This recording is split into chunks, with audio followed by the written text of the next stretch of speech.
let's get started. The first one is personal development. Now, in illustrating personal development, Mr. Schoaf, my teacher, started with money. You know, money's not the only place to start in talking personal development, but it's where he started, so let me share the thoughts he shared with me back then. Let me share them with you. Here's the best lesson I can give you on economics. It's very simple. We get paid for bringing value to the marketplace. That's about as simple as I can put economics. We get paid for bringing value to the marketplace. Now, it takes time to bring value to the marketplace. However, we do not get paid for time, so we cross that out. Mistakenly, the man says, I'm making about $20 for an hour. Not true. If that was true, you could just stay home, right, and have him send your money. So that's not true. We don't get paid for time. We get paid for value brought to the marketplace. Now, since that's true, here's one of the key questions of my talk to you today. Is it possible to become twice as valuable to the marketplace and make twice as much money in the same time? Is that possible? The answer is yes.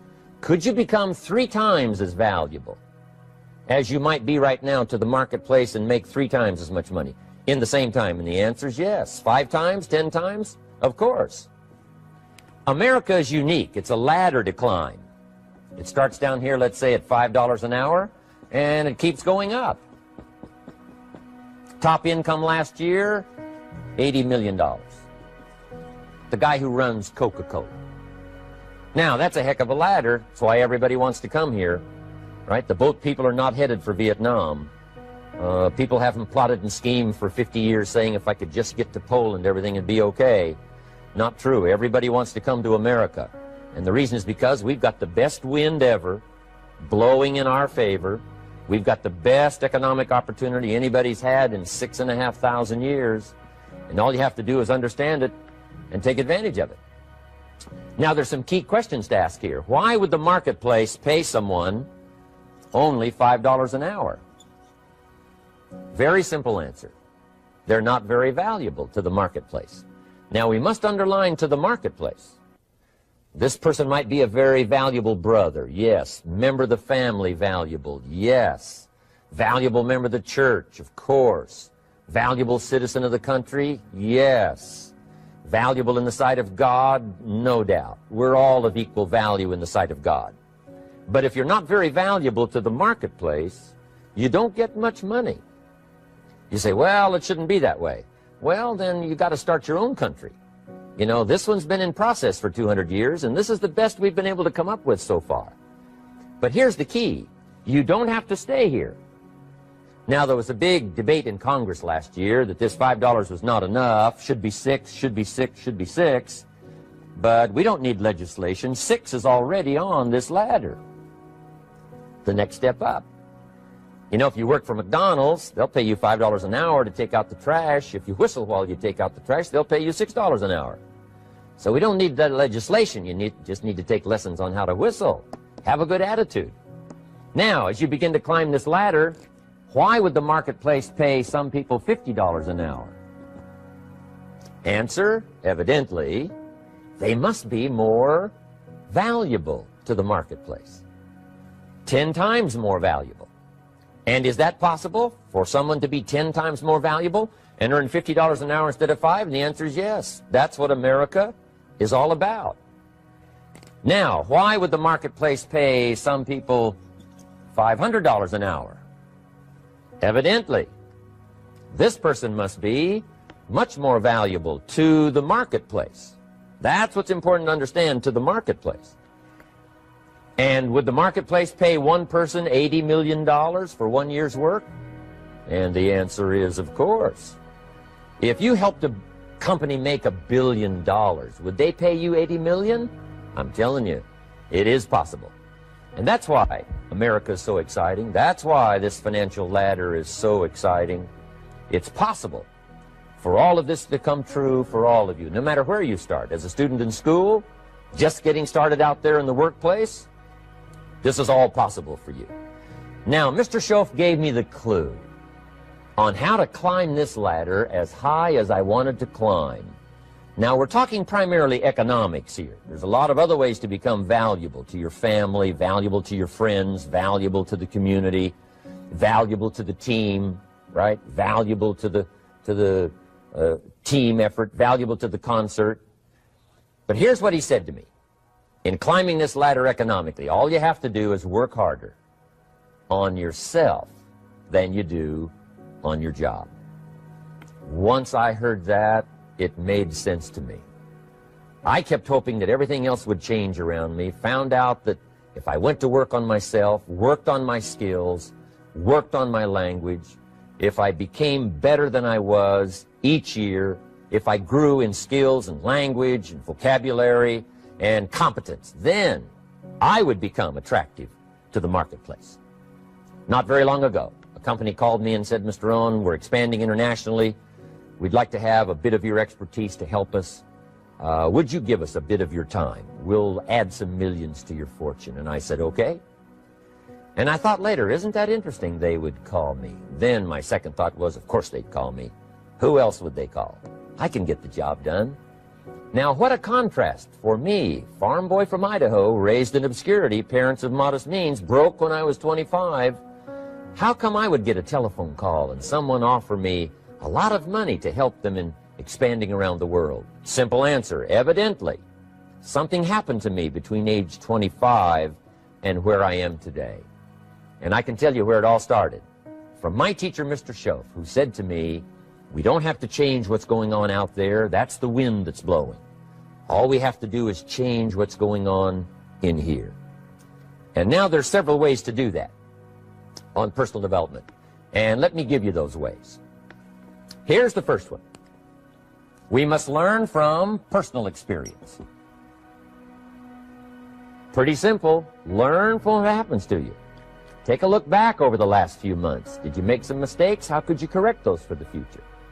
Take a look back over the last year. Have you done it right or done it wrong? Let's correct it for the next year. Learn from your personal experience. Mr. Schoaf asked me when I first met him, he said, Mr. Rohn, how are you doing? You've been out there now 6 years. And I said, I'm not doing very well. He said, I suggest you not do that anymore. What a simple, swift analysis to my situation.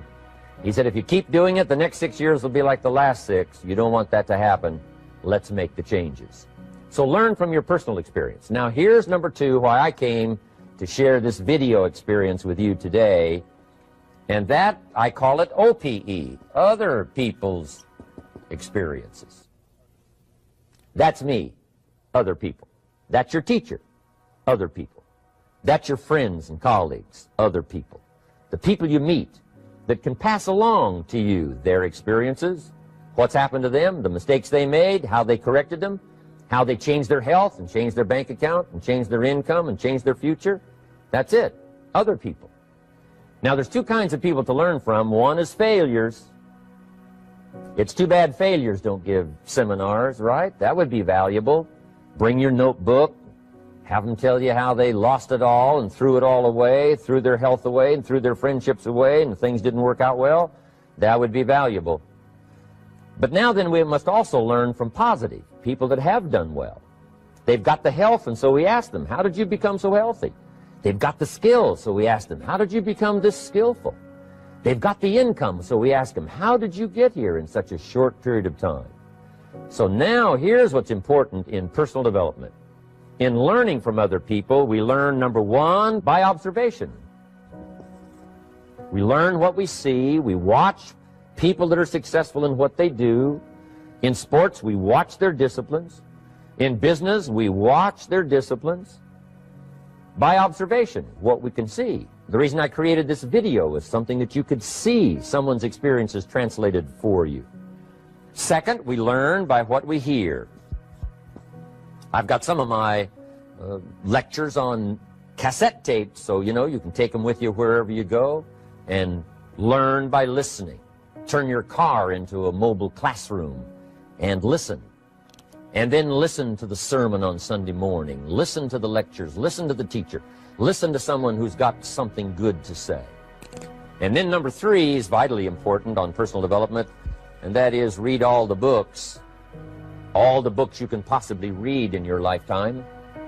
Mr. Schoaf got me started on my library. I've got one of the better libraries. Haven't read everything in it, but I feel smarter just walking in it. My library. At least I was smart enough to buy it. Now I got to be smart enough to read it. And then, of course, I got to be smart enough to decide what's valuable and then do it. But this one is very important. Become a good reader. Some books that helped change my life. Mr. Schoaf recommended, of course, the Bible. And my parents made sure I was a pretty good scholar by the time I was 18. That's been so beneficial for me, drawing from those illustrations, reading about those stories, people who made it and people who didn't make it, and what the difference was. And then other books that helped to really change my life. One called Think and Grow Rich by Napoleon Hill.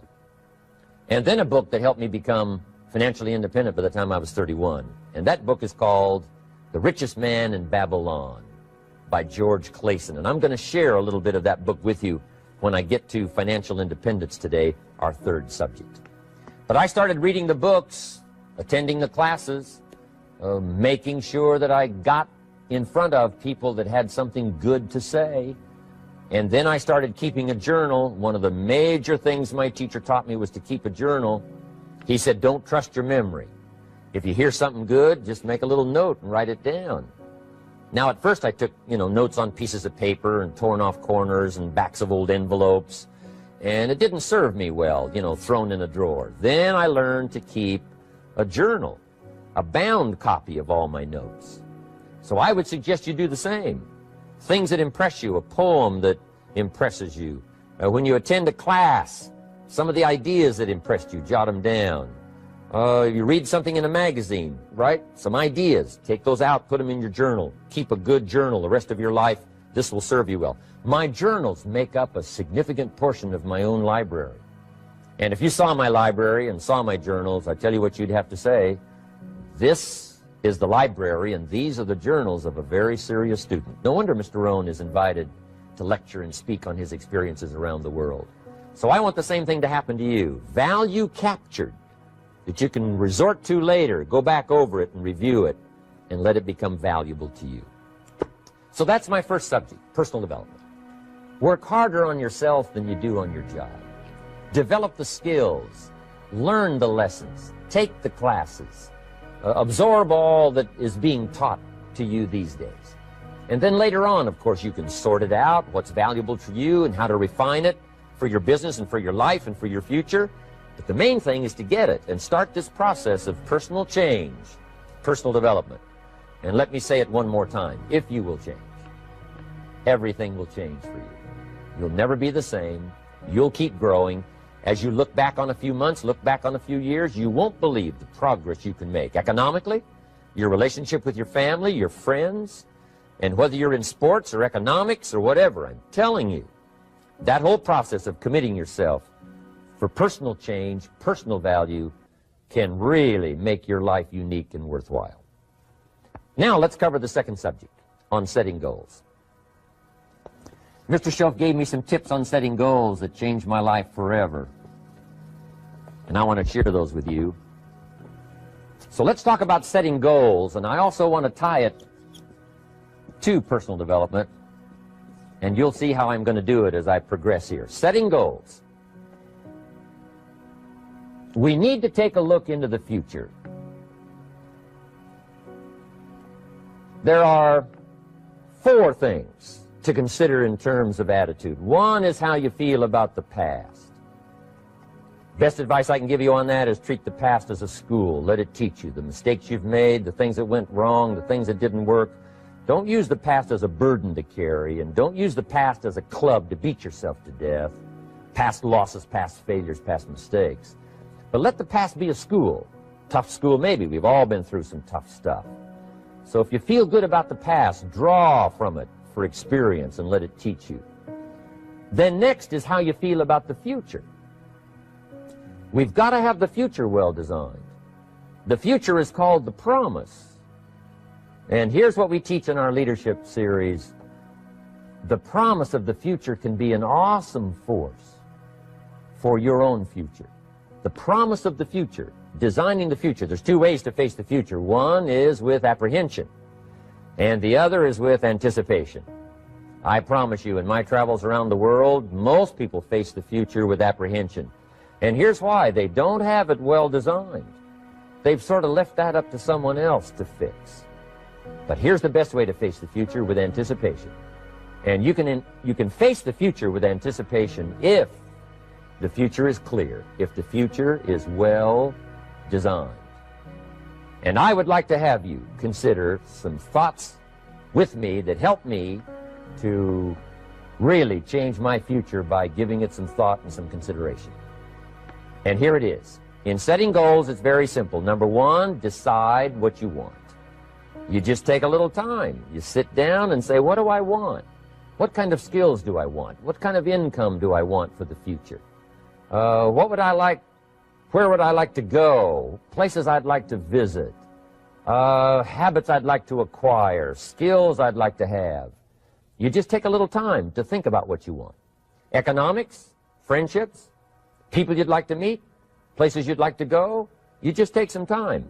And then I suggest, when you've thought about what you want for the future, make a list. Just jot it all down. It's really a very simple process. And then here's number three. Keep all the old lists. I'm telling you, this served me so well, keeping my old list of goals. I look back now 10, 20 years ago at goals I set, lists I made, and I smile now because here's what I thought was so important, 20 years ago. Now some of those things aren't even on my list. I've got a new list. I've grown, I've changed, I've matured. But I give you that advice. Decide what you want. Number two, write it down. Number three, keep the old lists. And then here's number four. When you get something that's on one of these lists, check it off. Part of the fun of having a list is checking it off. And then if you can add some drama to checking it off, see, that's what really helps. I set a goal to go to Spain many, many years ago. And when I finally made my first trip to Spain, I had that journal with me that had that list in it.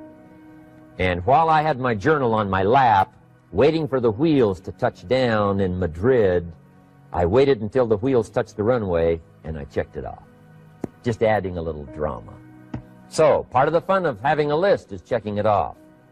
Now, here's what's important about the lists and designing your future. If the future gets clear, the price gets easier. Because you got to remember, for every promise, there's a price to pay. Everybody's got to pay the price. Everybody's got to do the deal. Everybody's got to do the disciplines. Everybody has to pay. But here's what I've discovered. If the promise is clear and powerful, the price is easy to pay. The price is some classes. The price is a few books. The price is a few disciplines.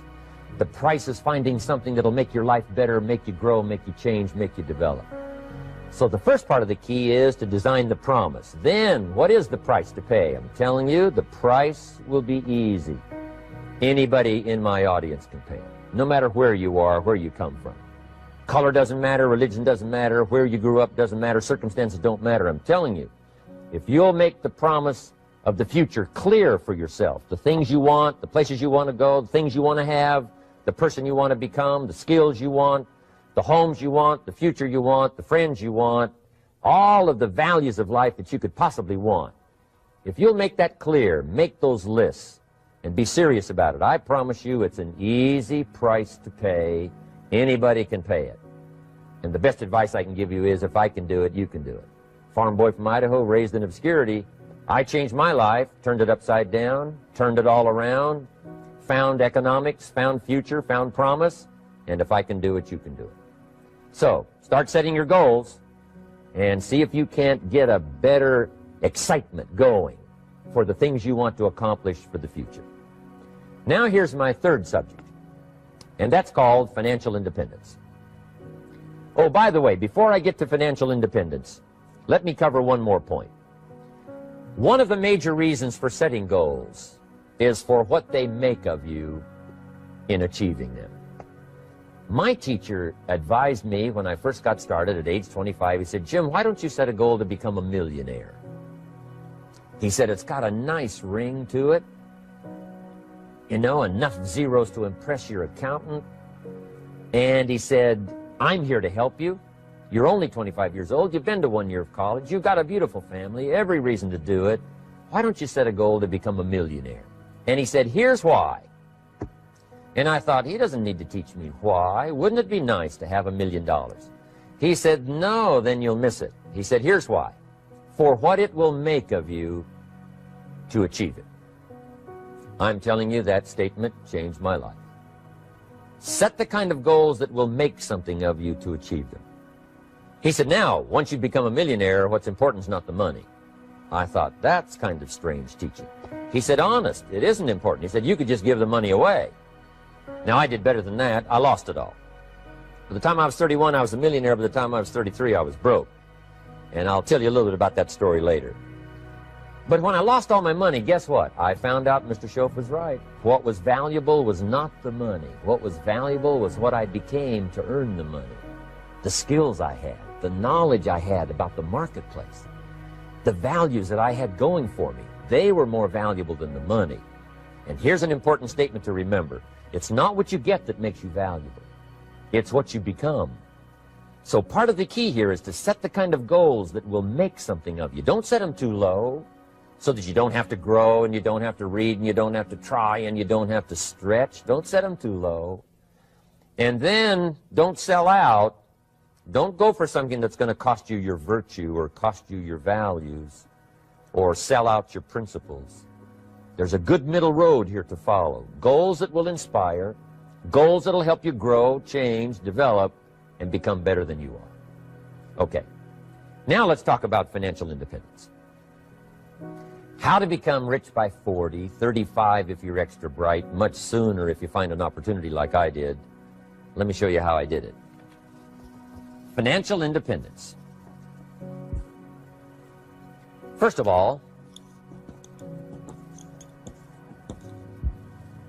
I like the phrase financial independence. Some people are a little bit concerned about using the word becoming rich or becoming wealthy, and I can understand that. I struggled a little bit with this. Is it okay to go for becoming rich, go for becoming wealthy? And maybe that's a bit too strong a word or strong a term. So here's what I've come up with that I think is comfortable for me, and that is how to become financially independent. I think it's every person's heritage here, especially in America, to become financially independent. Now, let me give you my definition of financial independence. Financial independence is the ability to live from the income of your own personal resources. Financial independence. Now, it depends on how you want to live. If you need $2,000, $3,000 a month, if you need $4,000 or $5,000 a month, if you need $10,000 a month, some people may need, $100,000 a month. But whatever you would need to live, and you could earn that living from the income of your own personal resources, that's what I call financial freedom, financial independence. And let me show you how to acquire it. If you start at age 15, between ages 15 and 35 is 20 years. And in my personal opinion, based on my own studies and my own experience, 20 years, in my opinion, is enough time to become financially independent. If you're not, you don't live in the wrong country. Probably what's happened is you have the wrong plan. And it's easy to be a nice person with the wrong plan. I found that when I was 25 years old. I was broke at age 25, and I was a nice guy. You would have liked me. But I'm telling you, my plans up until then, especially my financial plan, left me broke. I totally changed it the next 6 years, and I became financially independent. So I know what I'm talking about. It is possible in a reasonable amount of time, 15 to 35, whatever, 20 years' time, enough time. You can do it in a much shorter period of time, like I did if you want to. But this is a reasonable enough time. But here's number one. First of all, you got to have the right philosophy. Philosophy is our ability to gather knowledge and sort through it and decide what's valuable. To develop a philosophy about life, a philosophy about our health, a philosophy about our family relationships, a philosophy about economics. And if you develop the right philosophy, that's what helps to set this sail. so that in 6 years it takes you where you want to go, instead of winding up like I did that first 6 years of my economics, broke, no money, empty bank account. The right philosophy. Now let me give you a couple of philosophies to consider. Here's the first one. It's called the philosophy of the poor. And here it is. Poor people usually spend their money and invest what's left. That's the philosophy of the poor. Now here's the philosophy of the rich. Rich people invest their money and spend what's left. And here's the startling answer. It really doesn't matter what the amount is. What's most important is not the amount. What's really important is the philosophy. So I would ask you to adopt this philosophy of spending after you have invested. Invest first, then spend. And I've got a little formula that I'm going to share with you. Now, what should a child do with a dollar? I mean, there's a lot of debate going on, I'm sure, across the country on what a child should do with a dollar. Here's one opinion. It's only a child and it's only a dollar. What difference does it make? Well, in my opinion, it makes all the difference in the world. A person's economic future starts with a child with a dollar. Somebody says, oh, no, you're only young once. Let him spend it all. Well, when would you hope that would stop? Somebody says, well, wait till he's 50 and broke like me, and, and then he'll learn. Well, no, we don't want to wait that long. If I would have known earlier than age 25, I would have changed. In high school, if they would have had classes called Wealth 1, Wealth 2, I'd have taken both classes. I would not have waited until age 25. So, the earlier the better. So, what should a child do with a dollar? Here's the simple premise to begin with. Don't spend it all. And if a child wants to spend the whole dollar, you got to say, hey, don't spend it all. Don't spend it all. They'll say, why not? It's my dollar. I earned it. You say, I know you earned it, but don't spend it all. They'll still say, why not? Say, let me show you why not. So you put them in your car, take them to the other side of town, and show them where people live that spend the whole dollar. You just drive them around. Kids learn best by visual. Just drive around and say, would you like to live here? Kid says, no. Would you like to live like these people live? Kid says, no, no. Then you can't spend the whole dollar. So, kids will get the message. So, take them to the other side of town, show them around, unless you already live there, and then just show them around. Anyway, don't spend the whole dollar. Now, let me give you my best view of what to do with the dollar. And I promise you, if you started at age 15, now if you're over 15, right, you've still got plenty of time. You still got 20 years. If you're 30, you still got 20 years. I mean, you still got plenty of time to start what I'm about to share with you. What to do with a dollar. Here's my first bit of advice. Never spend more than 70 cents. Never spend more than 70 cents. Now, you got to pick some number, and the number you pick is going to be determined by your philosophy. It's going to be determined by what you've been taught or your experience teaching yourself. When I first met my teacher, Mr. Schoaf, I was at about 110% of each dollar. I'm down at budget finance, hawking my furniture and my car one more time. And then I learned a whole better formula for financial independence. Number one, don't spend more than 70 cents. Now, kids say to me, well, okay, what do I do with the other 30 cents? And here's what I teach them. 10 cents for charity. Charity or church, or helping people that can't help themselves. 10 cents to support worthy projects. Projects that you feel good about. 10 cents out of every dollar. It's called being generous with part of what you've taken out of society. Now, in my opinion, nothing teaches us character better than generosity.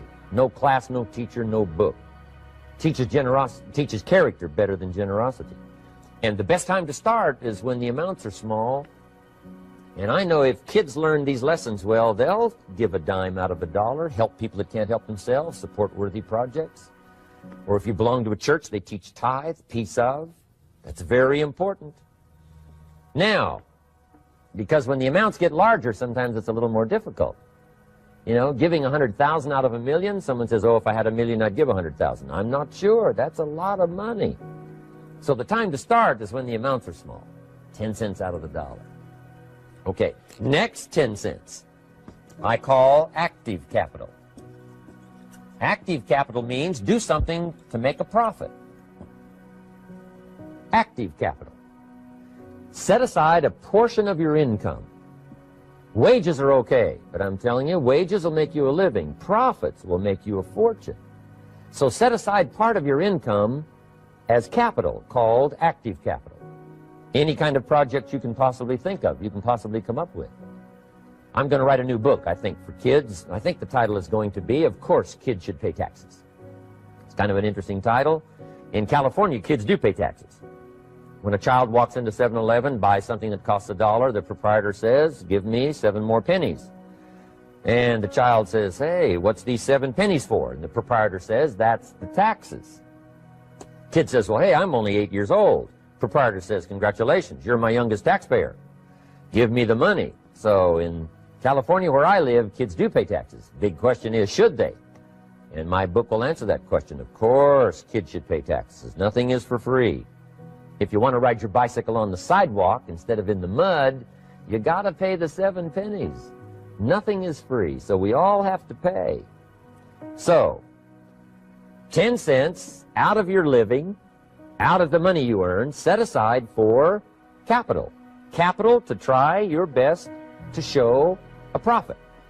And in my book, it's going to be all kinds of ways kids can make money, right? 2 bicycles, one to ride and one to rent. I mean, you know, it doesn't take long to figure out some enterprise that'll start making a profit. Then you must jot this down if you're taking notes. Profits are better than wages. 1, you can't usually start wages until you're about 16, 15, 16, but you can make a profit long before you're eligible to start earning wages. And then there's no limit to profits, and they can double and triple and quadruple. You know, there's no limit. It's incredible how fast profits can grow. So profits are better than wages. Wages make you a living, profits make you a fortune. Now, the third 10 cents is vitally important. I call it passive capital. Capital you let somebody else use.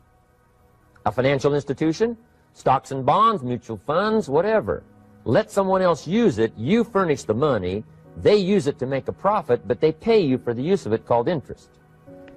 And here's one of the things that'll make you financially independent fairly quickly, and that's called compound interest. And this is how you get it. Letting someone else use a portion of your money, your substance.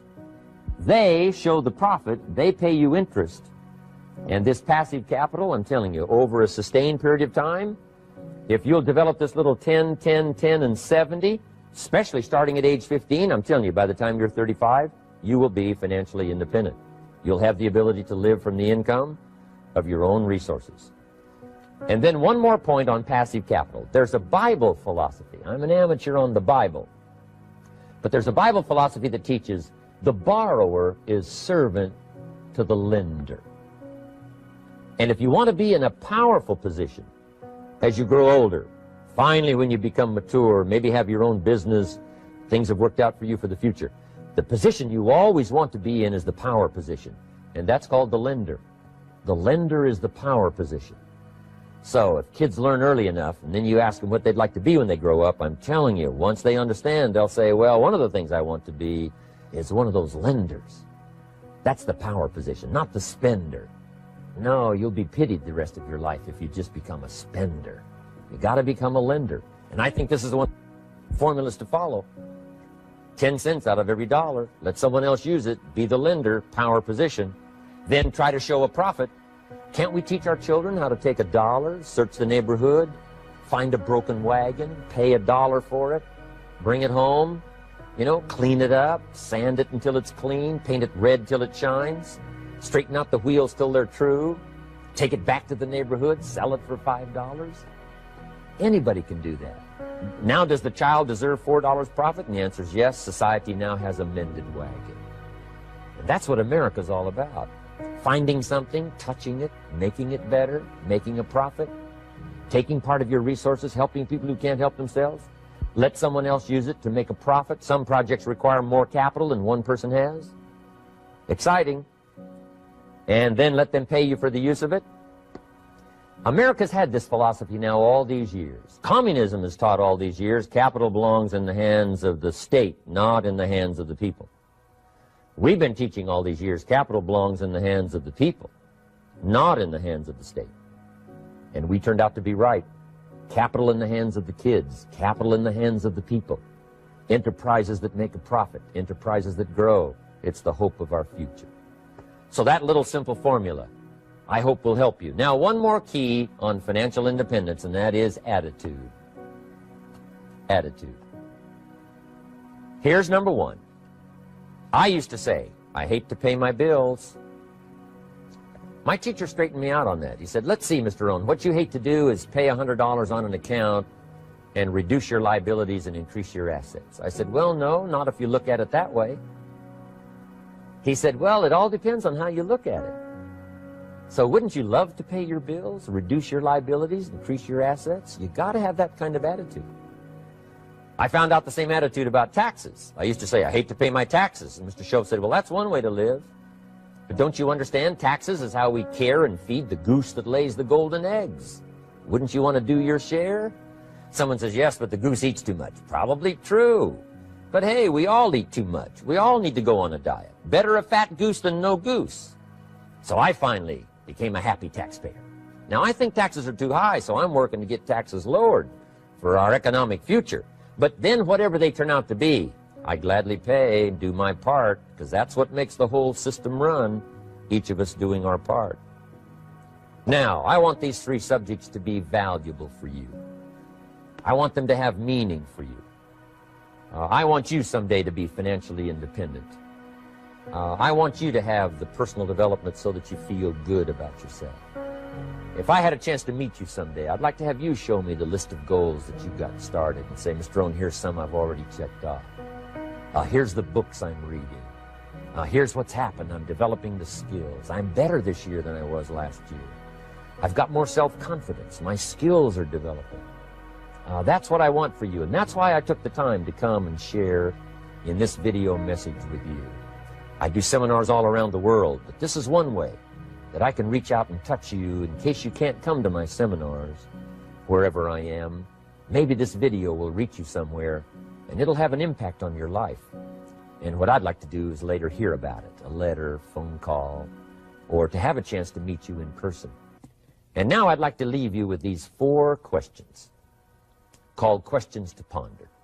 These questions were valuable for me, and I want to make them valuable for you. Here's the first one, why?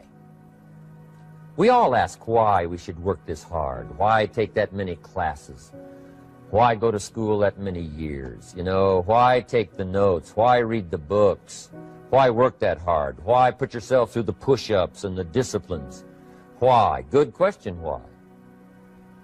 Best answer to why, I think, is the second question. Why not? Why not see how many books you can read, how many classes you can take, how many skills you can develop? Why not see how valuable you can become to the marketplace and to your friends and to your family?